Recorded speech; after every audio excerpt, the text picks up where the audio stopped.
Hello friends, welcome to my channel Excellent Coaching. Sexual dysfunctions and problems. Sexual dysfunction क्या होता है? It is a problem with sexual functioning. मतलब sexual functioning में कुछ problem हो, physically हो सकती है या साइकोलॉजिकली हो सकती है, कुछ भी इस तरह की प्रॉब्लम हो तो उसको सेक्सुअल डिसफंक्शन बोला जाता है। और पैराफीलियाज के बारे में हम पढ़ेंगे जो कि बाद में आएगा। थोड़ा सा इसके बाद, इस टॉपिक के बाद ये टॉपिक आएगा पैराफीलिया, जिसमें कैटेगरी ऑफ सेक्सुअल प्रॉब्लम्स आते हैं। अलग अलग टाइप की कैटेगरीज हैं सेक्सुअल प्रॉब्लम्स की। तो डिसफंक्शन में क्या लिखा हुआ है? It is a problem with sexual functioning और with actual physical working of the sex act. Sexual dysfunction and problem can be caused by purely organic factors.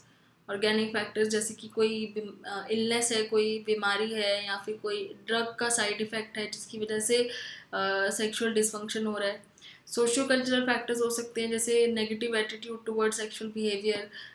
जिस कल्चर में आप हो, जिस कल्चर में आप रहते हो, वहाँ पे सेक्स को लेके कोई नेगेटिव एटीट्यूड है तो उसकी वजह से हो सकता है।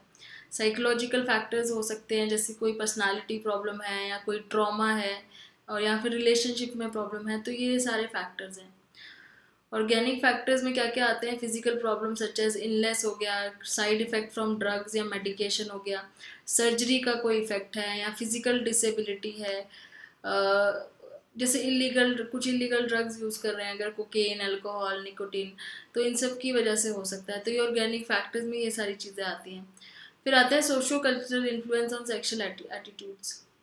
Social cultural influence on sexual attitudes and behavior also exist and may be a source of psychological stress.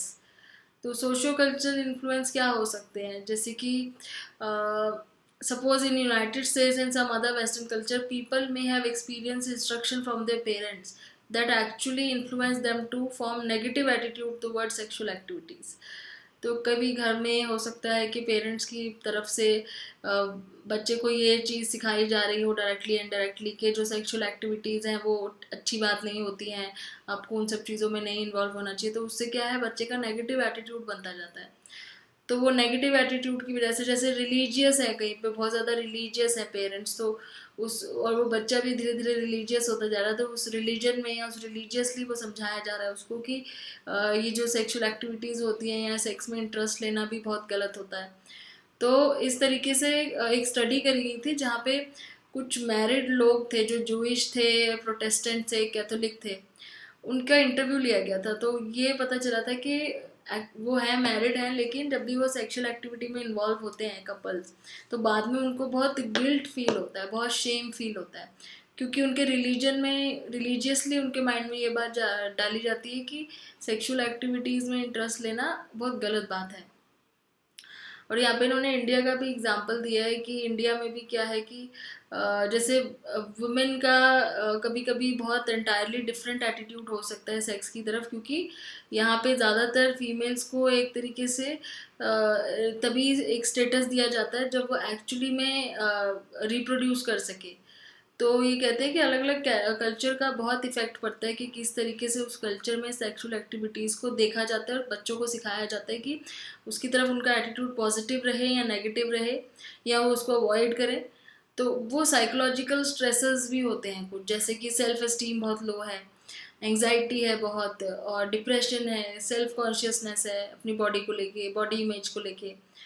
तो इस तरह की चीज़ों में अगर प्रीवियसली कभी असॉल्ट हुआ है, प्रीवियसली कभी सेक्सुअल अब्यूज़ हुआ है किसी के साथ, तो साइकोलॉजिकल स्ट्रेस भी सेक्सुअल डिसफंक्शन में बहुत ज़्यादा रोल प्ले करते हैं।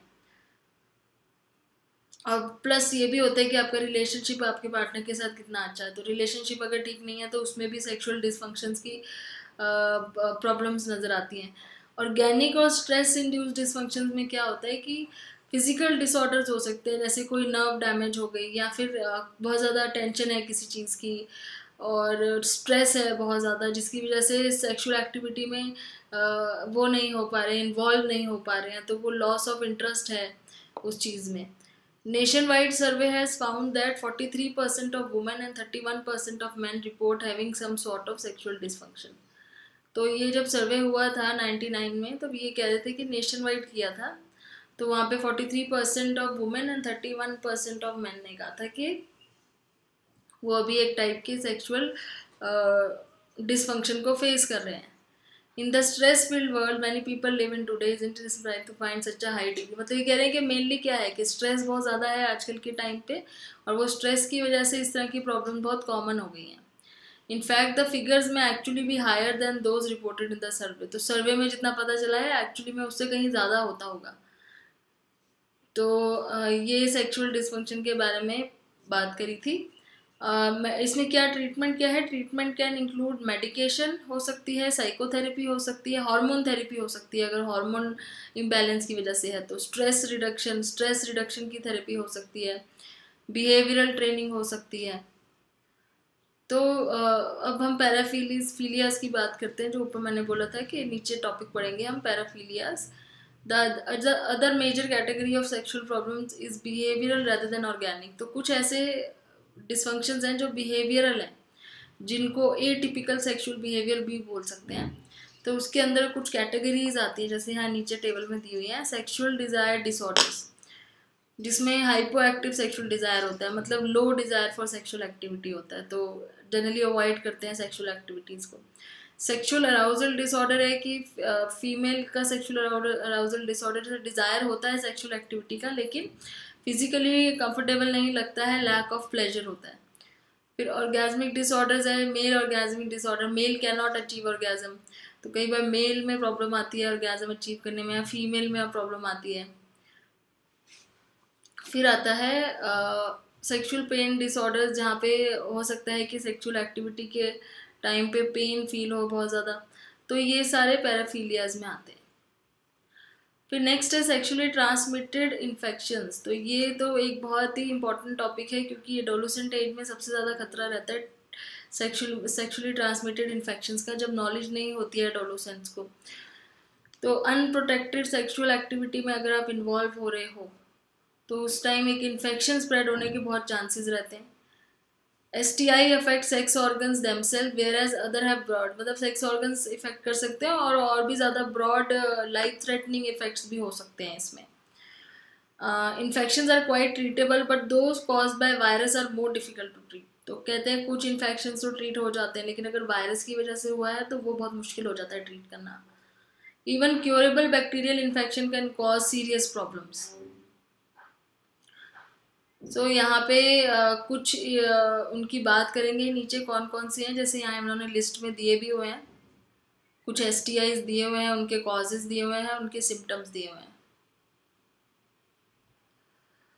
तो एड्स के बारे में जैसे कि बहुत कॉमन है, एड्स का हमें सबको पता भी है कि कितना ज़्यादा वो रहता है, एड्स की प्रॉब्लम रहती है। तो without a doubt one sexually transmitted infection that nearly everyone knows about is something AIDS, जिसका फुल फॉर्म है एक्वायर्ड इम्यूनो डेफिशिएंसी सिंड्रोम। और ये वायरल इन्फेक्शन है, इसीलिए इसको ठीक करना भी पॉसिबल नहीं हो पाता है। Human immuno deficiency virus, HIV virus का नाम है। A person who has HIV does not necessarily have AIDS but is at risk for developing। तो HIV वायरस जिसके अंदर आ जाए ज़रूरी नहीं है कि उसको उसी टाइम पे एड्स हो जाए, लेकिन आगे जाके रिस्क हो सकता है होने का। तो बॉडी का इम्यून सिस्टम धीरे धीरे ख़त्म हो जाता है इसमें। And infection cause by bacteria और virus that harmless in a healthy immune system will take hold. तो क्या होता है कि अगर आपका इम्यून सिस्टम हेल्दी है तब तक तो वो ठीक रहता है, लेकिन जैसे वीक होना शुरू होता है तो ये अपना काम करना शुरू कर देता है। तो T सेल्स जो होते हैं वो उसका काउंट कम हो जाता है। T सेल्स जो हमारे बॉडी में सोल्जर सेल्स होते हैं उनका काउंट कम होना शुरू हो जाता है। HIV can be transmitted to a person from anyone, मतलब ये ट्रांसमिट हो सकता है, लेकिन ट्रांसमिट होने के तरीके हैं, ये नहीं कि आपको हाथ लगाते ही ट्रांसमिट हो जाएगा। जैसे अगर आप उसके साथ अनप्रोटेक्टेड सेक्सुअल कांटेक्ट में आते हो, या फिर एक निडल शेयर करते हो, कोई इंजेक्शन शेयर करते हो सेम उस वो वाला जो उसने किया है, या फिर giving birth to a baby while infected, virus can be transmitted to the baby. Baby को आपने बर्थ दिया है जब आपको खुद को इन्फेक्शन है, और या फिर ब्रेस्ट फीडिंग की है, तो ये ट्रांसफ़र हो सकता है। तो ब्लड, वेजाइनल फ्लूइड, सीमेन, ब्रेस्ट मिल्क, ये चारों तरीके हैं इस HIV वायरस को ट्रांसमिट करने के किसी इन्फेक्टेड पर्सन से दूसरे नॉन इन्फेक्टेड पर्सन को। हाँ, टीयर्स और सलाइवा से नहीं होता है, इसका कोई प्रूफ नहीं मिला है कि आंसुओं से या फिर मुंह के सलाइवा से ट्रांसफ़र हो। बट हाँ, लेकिन अगर आप ये लिखा हुआ है कि HIV can be transmitted to children who are fed by mothers who have pre chewed food, तो अगर जैसे कोई मदर अपने बच्चे को च्यू करके कोई चीज़ खाने के लिए दे रही है तो वो उससे हो सकता है। तो यहाँ पे कुछ फिगर्स दी हुई हैं कि HIV केसेस इतने ज़्यादा बढ़ गए हैं।